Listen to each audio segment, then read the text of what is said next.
অপরা একাদশী 2026, 13ই মে। এই দিনে গরুকে খাইয়ে দিন এই একটি জিনিস, সারা জীবন ধন সম্পদে অভাব হবে না। নমস্কার প্রিয় দর্শকবৃন্দু, ভগবানের লীলা চ্যানেল থেকে নতুন একটু ভিডিও নিয়ে আবার চলে এলাম। আশা করি ঈশ্বরের কৃপায় ভালো আছেন এবং সুস্থ আছেন। প্রিয় ভক্তগণ, বিভিন্ন পবিত্র ধর্মশাস্ত্রে স্পষ্টভাবে ঘোষণা করা হয়েছে যে একাদশীর মতো অনন্ত ফলদায়িনী এবং জন্ম জন্মান্তরের মহাপাপ নাশকারী তিথি এই সমগ্র ব্রহ্মাণ্ডে আর দ্বিতীয়টি নেই। তাই আজকের এই পবিত্র দিনে আমরা কথাগুলি অত্যন্ত একাগ্র মন এ গভীর মনোযোগ সহকারে শ্রবণ করি।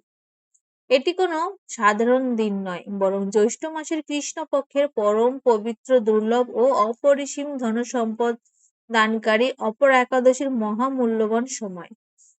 শিবশক্তির বিভিন্ন সকল ধর্মপ্রান্ত ও ভক্তিময় দর্শকদের আজকের এই বিশেষ ও জ্ঞানবর্ষক পূর্বে জানাই আন্তরিক স্বাগত। অনেক সত্যিকারের ভক্তের মনে একটি প্রশ্ন বারে বারে আসে যে আমরা প্রতিদিন ভগবানের নাম স্মরণ করি, নিয়ম মেনে পুজো পাঠ করি, কারো অমঙ্গল কামনা করি না, তবুও কেন আমাদের মনোবাসনা পূর্ণ হয় না? কেন জীবনে দুঃখ, রোগ, ব্যাধি ও আর্থিক সংকট আমাদের ছেড়ে যায় না? এর অত্যন্ত সরল ও স্পষ্ট উত্তর আমাদের বৈদিক শাস্ত্রে দেওয়া হয়েছে যে জীবনে শুধু কর্ম করা বা সাধারণ পূজা পাঠ করাই যথেষ্ট নয়, বরং সেই কর্মকে সঠিক সময়ে, শাস্ত্রসম্মত নিয়মে এবং সিদ্ধ মুহূর্তে সম্পূর্ণ করা অত্যন্ত প্রয়োজনীয়। যেমন সঠিক চাবি ছাড়া কোনো শক্ত তালা কখনোই খোলা যায় না, ঠিক তেমনি সঠিক বিধি ছাড়া জীবনে সৌভাগ্যের দ্বারও উন্মুক্ত হয় না। দেবী ও ভক্তগণ, 2026 সালে এই পরম সিদ্ধ অপরা একাদশীর শুভ সময়ে শাস্ত্রসম্মত পদ্ধতি এবং পূর্ণ ভক্তি ভরে করা কিছু বিশেষ উপায় আপনার ভাগ্যের বহু বছরের বন্ধ দরজা খুলে যেতে পারে এবং জীবনে এনে দিতে পারে অনন্ত শুভ ফল। আজ আমি আপনাদের এই সৃষ্টি পালনকর্তা ভগবান শ্রীহরির, বিষ্ণু এবং 33 কোটি দেবদেবীর স্বরূপ গোমাতার সঙ্গে জড়িত কিছু অচূক ও সিদ্ধ উপায় সম্পর্কে জানাতে চলেছি, যা আপনার সুপ্ত ভাগ্য জাগিয়ে তুলে সাফল্যের সমস্ত বন্ধ পথ খুলে দিতে সক্ষম। আমাদের বেদ ও পুরাণে গোমাতার মাহাত্ম্য এত বিশদভাবে বর্ণিত রয়েছে যে স্বয়ং শেষনাগও তার সমগ্র মুখ দিয়ে এই মহিমা সম্পূর্ণভাবে বর্ণনা করতে পারবেন না। সনাতন ধর্মে গোমাতা শুধুমাত্র একটি পশু নন, তিনি সমগ্র সৃষ্টি জননী। তিনি নিঃস্বার্থভাবে শুধু দান ও ত্যাগ করতেই জানেন। শাস্ত্রে বলা হয়েছে গোমাতার পৃষ্ঠদেশে ব্রহ্মাণ্ডী, কণ্ঠে ভগবান বিষ্ণু এবং মুখে স্বয়ং মহাদেব শিব বিরাজমান। তার শিংয়ের অগ্রভাগে সমস্ত তীর্থ অবস্থান করে এবং তার শরীরের প্রতিটি রোমকূলে 33 কোটি দেবদেবীর অধিষ্ঠান রয়েছে। যে ব্যক্তি সত্যিকারের ভক্তি ভরে গোমাতার সেবা করেন, তিনি ঘরে বসেই 4 ধামের তীর্থযাত্রার সমান পুণ্য লাভ করেন। সমগ্র মন্থনের সময় যে দিব্য রত্নসমূহের আবির্ভাব হয়েছিল, তাদের মধ্যে ছিলেন কামধেনু গোমাতা। তিনি সকল মনস্কামনা পূর্ণ করেন। ভগবান শ্রীকৃষ্ণ তার অবতার কালে খালি পায়ে গোমাতার পিছনে পিছনে হেঁটে সমগ্র পৃথিবী গোসেবার মাহাত্ম্য বুঝিয়ে দিয়েছিলেন। আজকের এই কলিযুগে যেখানে চারিদিকে স্বার্থপরতা, পাপ ও অশান্তির প্রভাব বৃদ্ধি পাচ্ছে, সেখানে গোমাতার নিঃস্বার্থ সেবার এমন এক মহান সাধনা যা মানুষকে ঘোর দরিদ্র ও নরকময় কষ্ট থেকে রক্ষা করে বৈকুণ্ঠ পথ প্রদর্শন করতে পারে। এবার অত্যন্ত মনোযোগ ও একাগ্র চিত্তে শুনুন অপরা একাদশী ও গোমাতার কৃপা সম্পর্কিত এক মহান ও অলৌকিক কাহিনী। এই কাহিনী শ্রবণ করার মাধ্যমে বহু ভয়ঙ্কর পাপ ও ক্ষয় হতে শুরু করে এবং গৃহের চরম দারিদ্র দূর হয়ে বলে শাস্ত্রে বর্ণিত রয়েছে। প্রাচীনকালে অনন্তিকা নগরীকে দীননাথ নামে এক অত্যন্ত দরিদ্র, সরল ও ঋণে জর্জরিত ব্যক্তি বাস করতেন। তিনি ছিলেন ভগবান বিষ্ণুর পরম ভক্ত এবং অত্যন্ত ধর্মপরায়ণ। কিন্তু পূর্বজন্মের কর্মদোষের কারণে তিনি ভয়াবহ দারিদ্র্যের মাধ্যমে জীবনযাপন করতেন। তার কাছে না ছিল থাকার মতো উপযুক্ত ঘর, না ছিল পরিবারের ভরণ পোষণের জন্য পর্যাপ্ত অর্থ। ঋণের বোঝায় তিনি এতটাই জর্জরিত হয়ে পড়েছিলেন যে তার প্রায় প্রতিদিনই তার অপমান সহ্য করতে হতো। একদিন ঋণদাতাদের কঠোর বাক্য আহত হয়ে এবং ক্ষুধার কাতরে নিজের সন্তানদের দেখে তার হৃদয় ভেঙে পড়ল। এবার তিনি কান্নায় ভেঙে পড়লেন এবং হৃদয়ের অসহনীত যন্ত্রণা নিয়ে তিনি নগর থেকে এক গভীর জঙ্গলের পথে চলে গেলেন। মনে মনে স্থির করে নিয়েছিলেন যে এই দুঃখময় জীবন ইতি টেনে এবার ভগবানের চরণে নিজের প্রাণ সমর্পণ করবেন। জঙ্গলের নির্জন পথে ঘুরতে ঘুরতে জ্যৈষ্ঠ মাসের কৃষ্ণপক্ষ পরম পবিত্র, কল্যাণকারী ও সিদ্ধ অপরা একাদশী শুভ দিনে উপস্থিত হলো।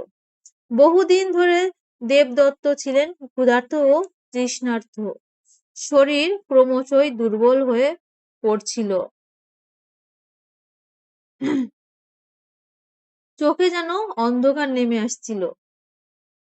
একাদশীর সেই পবিত্র দুপুরবেলায় ক্লান্ত ও অবসন্ন দেবদত্ত একটি বৃক্ষের নিচে কয়েকটি পাকা মিষ্ট ফল পড়ে থাকতে দেখলেন। নিজের প্রাণ বাঁচানোর শেষ আশায় তিনি যখন সেই ফলগুলির দিকে হাত বাড়ালেন, ঠিক সেই মুহূর্তের পেছন থেকে একটা অত্যন্ত করুণ ও হৃদয় বিদায়ক শব্দ তার কানে ভেসে এলো। তিনি পেছনে ফিরে তাকাতে দেখলেন সেখানে এক অত্যন্ত দুর্বল, ক্লান্ত ও তৃষ্ণার্ত কাতর গোমাতা দাঁড়িয়ে আছেন। তার চোখ থেকে অবিরাম অশ্রুধারা ঝরে পড়ছে। সেই করুণ দৃশ্য দেখে দেবদত্তের হৃদয় গভীর বেদনায় ভরে উঠল। ঠিক তখনই এবং ক্ষুধার্ত তীব্র যন্ত্রণায় তার প্রাণ যেন কণ্ঠে এসে ঠেকেছিল। দেবদত্ত নিজেই তখন অনাহারে মৃত্যুর দ্বারপ্রান্তে দাঁড়িয়েছিলেন। কিন্তু সেই অসহায় ও তৃষ্ণার্ত গোমাতার করুণ অবস্থা দেখে তিনি ফুঁপিয়ে ফুঁপিয়ে কেঁদে উঠলেন। সেই মুহূর্তে তার অন্তরের সমস্ত স্বার্থপরতা যেন চিরতরে বিলীন হয়ে গেল।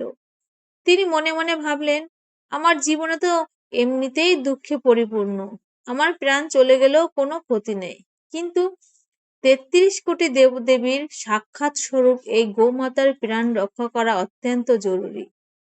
এই ভাবনা মনে আসতেই সেই মহান ভক্ত এক মুহূর্ত দেরি করলেন না। নিজের কাছে থাকা সমস্ত ফল এবং সামান্য জল তিনি ভক্তি ভরে সেই ক্ষুধার্ত গোমাতাকে সামনে অর্পণ করলেন। গোমাতা অত্যন্ত স্নেহ ভরে সেই আহার গ্রহণ করলেন। তৃপ্ত হওয়ার পর তিনি দেবদত্তের দিকে এক অপার্থিব দিব্য দৃষ্টিতে তাকালেন। অপরা একাদশীর সেই পরম পবিত্র ও সিদ্ধ মুহূর্তে নিজের প্রাণের চিন্তা ত্যাগ করে এক ক্ষুধার্ত গোমাতার সেবা করলে সেই কর্ম এত মহান ও পবিত্র ছিল যে সঠিক তখনই সেখানে এক অলৌকিক ঘটনা ঘটল। সাধারণ রূপে দেখা সেই গোমাতা হঠাৎ এক তীব্র দিব্য জ্যোতির মতো সাক্ষাৎ কামধেনু রূপে ধারণ করলেন। আর সেই সঙ্গে স্বয়ং ভগবান শ্রীহরি বিষ্ণু তার চতুর্ভুজ রূপে গরুড়ের উপর আরোহণ করে সেখানে আবির্ভূত হলেন। সমগ্র জঙ্গলে শঙ্খ ও চক্রের মঙ্গলধ্বনি প্রতিধ্বনিত হতে লাগলো। ভগবান বিষ্ণু অত্যন্ত প্রসন্ন হয়ে বললেন, হে দেবদত্ত, অপরা একাদশীর দিনে যখন পুণ্যের ফল অসীম গুণ বৃদ্ধি পায়, তখন তুমি নিজের প্রাণের মোহ ত্যাগ করে আমার সবচেয়ে প্রিয় গোমাতার নিঃস্বার্থ সেবা করেছ। তোমার এই এক নিষ্কাম কর্মই তোমার জন্ম জন্মান্তরের সমস্ত পাপ ও কর্মদোষকে চিরতরে ভস্মিত করে দিয়েছে। ভগবান শ্রীহরি ও গোমাতার আশীর্বাদে দেবদত্ত অপরিসীম ধনসম্পদ, ঐশ্বর্য, সুখ ও সমৃদ্ধি লাভ করলেন। তার পরিবার চিরকালের জন্য সুখ ও শান্তিতে পূর্ণ হয়ে উঠল। এই পরম পবিত্র কাহিনী থেকে স্পষ্টভাবে প্রমাণিত হয় যে অপরা একাদশী এমন এক দিব্য ও অলৌকিক তিথি যা মানুষের সবচেয়ে বড় দুর্ভাগ্যকেও সৌভাগ্য পরিণত করতে সক্ষম। এবার সম্পূর্ণ মনোযোগ দিয়ে জেনে নিন এই বিশেষ ও গোপন উপায়গুলি করা 2026 সালে এই পবিত্র অপরা একাদশীর দিনে আপনার দুর্ভাগ্য দূর করার ভাগ্যকে উজ্জ্বল করে তুলতে পারে। প্রথম উপায় হলো ধনপ্রাপ্তি ও ঋণ মুক্তির জন্য বাড়িতে যে প্রথম রুটিটা তৈরি হবে সেটি সম্পূর্ণ সাত্ত্বিক হওয়া অত্যন্ত জরুরি। একাদশীতে নিষিদ্ধ কোনো শস্য যেন তাতে ব্যবহার না হয়। যদি আপনি ব্রত পালন করেন তাহলে গুট্টো বা সিঙ্গারার আটা দিয়ে রুটি তৈরি করতে পারেন। সেই তাজা রুটির ওপর সামান্য গুড়, 1 চিমটি হলুদ এবং অল্প কিছু ছোলার ডাল রেখে যে কোনো সাদা বা লাল রঙের গোমাতাকে নিজের হাতে ভক্তি ভরে খাওয়ান। খাওয়ানোর সময় মনে মনে ভগবান বিষ্ণুকে স্মরণ করুন এবং নিজের কষ্ট ও সমস্যার কথা জানান। এবং স্বাস্থ্যমতে এই উপায় জীবনের বড় বড় ঋণ ও আর্থিক বাধা দূর করার সহায়ক বলে মনে করা হয়। দ্বিতীয় উপায়, গৃহ শান্তি ও রোগ মুক্তির জন্য যদি আপনার বাড়িতে অশান্তি লেগে থাকে অথবা দীর্ঘদিন ধরে রোগ ব্যাধি বাসা বেঁধে থাকে তাহলে অপরা একাদশীর দিনে গোমাতাকে সবুজ ঘাস ও কিছু মিষ্টি হলুদ ফল যেমন কলা বা আম ভক্তি ভরে খাওয়ান। এরপর গোমাতাকে 3 বার প্রদক্ষিণ করুন এবং ভক্তি ভরে প্রণাম করুন। শাস্ত্রে গোমাতার চরণে ধুলিকেও অত্যন্ত পবিত্র বলে মনে করা হয়েছে। অনেকে বিশ্বাস করেন এটি নেতিবাচক শক্তি ও নজর দোষ দূর করতে সহায়ক। তৃতীয় গোপন উপায় হলো চাকরি ও ব্যবসায় উন্নতির জন্য। যদি ব্যবসায় ক্ষতি হয়, অর্থপ্রাপ্তি বন্ধ হয়ে যায় বা চাকরি উন্নতি আটকে থাকে তাহলে অপরা একাদশীর দিনে সন্ধ্যাবেলায় একটি তামার লোটায় বিশুদ্ধ জল নিয়ে তাতে সামান্য গুড় ও হলুদ ফুল দিন। এই জল কোনো শান্ত স্থানে দাঁড়িয়ে থাকা গোমাতার কাছে শ্রদ্ধার সঙ্গে অর্পণ করুন এবং উন্নতির প্রার্থনা করুন। এরপর সূর্যাস্তের পর গোধূলি লগ্নে কোনো পুরনো পিপল গাছের নিচে গোমাতার ঘাটি ঘিয়ের প্রদীপ জ্বালান। প্রদীপ জ্বালানোর সময় ভক্তি করে ওম নমো ভগবতে বাসুদেবায় মন্ত্রটি 108 বার জপ করুন। বিশ্বাস করা হয় এই উপায়ে দারিদ্রতা দূর হয় এবং জীবনে উন্নতির নতুন পথ খুলে দেয়। এবার জেনে নেওয়া যাক ধন সঞ্চয় ও লক্ষ্মী আকর্ষণীয় কয়েকটি বিশেষ উপায়। অপরা একাদশীর রাতে একটি লাল সুতির সুতো বা পুজোর কলাবতী নিন। এর সঙ্গে রাখুন হলুদ কড়ি এবং একটি গোমতী চক্র। এরপর গৃহ মন্দিরে ভগবান বিষ্ণু বা মা লক্ষ্মীর সামনে গোমাতার ঘাটি ঘিয়ের একটি প্রদীপ জ্বালান। তারপর সেই লাল সুতো কড়ি ও গোমাতার চক্র বা মা লক্ষ্মীর চরণে স্পর্শ করে ভক্তি ভরে এই মন্ত্রটি 108 বার জপ করুন। ওং হ্রিং শ্রীং হ্রিং কমলে কমলয় প্রসীদ প্রসীদ মহালক্ষ্মী নমঃ। জপ সম্পূর্ণ হলে সমস্ত উপকরণ একটি লাল কাপড়ে বেঁধে নিজের তেজরি বা ব্যবসায় স্থানে নিরাপদে রেখে দিন। ভক্তগণ, অপরা একাদশী শুধু উপায় করাই যথেষ্ট নয়, কিছু বিষয় থেকে বিরত থাকাও অত্যন্ত গুরুত্বপূর্ণ। গোমাতাকে কখনো বাসি বা পচা বা তামসিক খাদ্য দেবেন না। ভুল করেও প্লাস্টিক সহ খাবার দেওয়া উচিত নয়। এছাড়াও একাদশীর দিনে অনেক ভক্ত ভাত বা চাল জাতীয় খাদ্য এড়িয়ে চলেন। শাস্ত্রসম্মত নিয়ম অনুযায়ী ব্রত পালন করতে চাইলে সংযম, পবিত্রতা ও ভক্তি ভরা ভাব বজায় রাখা অত্যন্ত প্রয়োজনীয়। পূর্ণ ভক্তি ভরে ভগবানের নাম স্মরণ করুন, গোমাতার সেবা করুন এবং জীবনে ধর্মের আলো ছড়িয়ে দিন। বিশ্বাস করা হয় নিঃস্বার্থ সেবা ও ভক্তি মানুষের প্রকৃত সুখ, শান্তি ও সমৃদ্ধি পথে নিয়ে যায়। এই বৃহস্পতিবারে ভুলেও ক্রোধ, অপবিত্র আচরণ বা নেতিবাচক চিন্তা স্থান দেবেন না। ভক্তি ভরে অবশ্যই উচ্চারণ করবেন জয় মা লক্ষ্মী, জয় শ্রীহরি, জয় গোমাতা। অপরা একাদশী এমন এক পরম পবিত্র তিথি যা অপরিসীম ধন, সুখ, শান্তি ও অসীম পুণ্য প্রদানকারী বলে শাস্ত্রে বর্ণিত হয়েছে। যে সাধক সত্যিকারের মন ও নিয়ম ও সংযমের সঙ্গে এই ব্রত পালন করেন তাদের জন্ম জন্মান্তরের পাপ ধীরে ধীরে নষ্ট হয়ে যায় এবং জীবনে বহু কষ্ট থেকে মুক্তি লাভ হয়। এই ব্রতের প্রভাবে আটকে থাকা কাজ সম্পূর্ণ হতে শুরু করে, মানসিক অশান্তি দূর হয় এবং আর্থিক অবস্থা আশ্চর্যজনক স্থিতিশীলতা আসে। শাস্ত্র ও পুরাণে স্পষ্টভাবে উল্লেখ রয়েছে এই জ্যৈষ্ঠ মাসে কৃষ্ণপক্ষে এই পবিত্র একাদশীর একটি বিশেষ দিব্য বস্তুর সেবনের অত্যন্ত গুরুত্ব রয়েছে। সেটি হলো পবিত্র তুলসী পাতা, যাকে আপনারা ধর্মগ্রন্থে অমৃতের সমান পবিত্র ও জীবনদায়িনী বলে মনে করা হয়।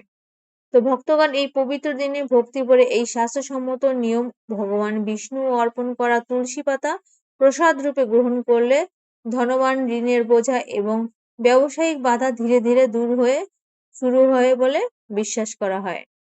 এবার জেনে নিন অপরা একাদশীর ব্রতের তিথি ও বিধি, যাতে আপনার সাধনা সম্পূর্ণ ফলপ্রসূ হবে। এই বছরে অপরা একাদশী ব্রত পূর্ণতিথি হলো 13ই মে পালন করা হবে। ভক্তগণ এই ব্রতের মূল উদ্দেশ্য হলো শুধুমাত্র উপবাস থাকা নয়, বরং মন শান্তি ও শরীর পবিত্রতা বজায় রাখা। তাহলে বন্ধুরা চলুন বিস্তারিতভাবে জেনে নিই এই দিনে কি খাওয়া উচিত বা কোন বিষয় এড়িয়ে চলা উচিত। কারণ খাবারের অপবিত্রতা অনেক সময় ব্রতের পবিত্রতা নষ্ট করে দেয়। তাই অপরা একাদশীতে কি খাবেন? এই পবিত্র দিনে ভগবান শ্রীহরি বিষ্ণুকে তুলসী পাতার সঙ্গে 5 প্রকার মিষ্টি ফলের ভোগ নিবেদন করা অত্যন্ত শুভ বলে মনে করা হয়। পরে সেই ভোগ প্রসাদ রূপে গ্রহণ করতে পারেন পরের দিন পালনের সময়। ফলাহার আপেল, কলা, আম, আঙুর, বেদানা ইত্যাদি ফল গ্রহণ করা যেতে পারে। অনেক ভক্ত এই দিনে দুধ, দই, সাবুদানা, মাখানা, সিঙ্গারার আটা বা সাত্ত্বিক ফলাহার গ্রহণ করে ব্রত পালন করেন। এই কাহিনী শ্রবণ ও স্মরণ করার মাধ্যমে বহু মানুষের মনে ভক্তি জাগ্রত হয় এবং গৃহের দারিদ্রতা ও অশান্তি দূর হওয়ার আশা জন্মায়। প্রাচীনকালে অনন্তিকা নগরীকে দেবদত্ত নামে এক অত্যন্ত দারিদ্র ও সরল ও ঋণে জর্জরিত ব্রাহ্মণ বাস করতেন। তিনি ছিলেন এবং সেই গল্পের থেকে আমরা অনেক শিক্ষা পেয়ে থাকি যে এই একাদশী অবশ্যই করা আমাদের উচিত। তো ভক্তগণ, যদি আজকের এই পবিত্র ও জ্ঞানবর্ষক আলোচনা আপনার হৃদয় স্পর্শ করে থাকে এবং আপনি ভগবান শ্রীহরি বিষ্ণু ও মা লক্ষ্মী ও গোমাতার অসীম কৃপা লাভ করতে চান, তাহলে ভক্তি ভরে ভিডিওটি একটিবার লাইক করুন, কমেন্টে লিখুন জয় শ্রীকৃষ্ণ, রাধে রাধে, জয় মা লক্ষ্মী এবং এই পবিত্র বার্তাটি আপনার প্রিয়জনের সঙ্গে অবশ্যই শেয়ার করুন, যাতে তারাও এই মহান ধর্মীয় উপকার লাভ করতে পারেন। এমনই আরো পবিত্র ও অলৌকিক ধর্মীয় ভিডিও সবার আগে পেতে আমাদের চ্যানেলটি সাবস্ক্রাইব করে পাশে থাকা বেল আইকনটি অন করে রাখুন।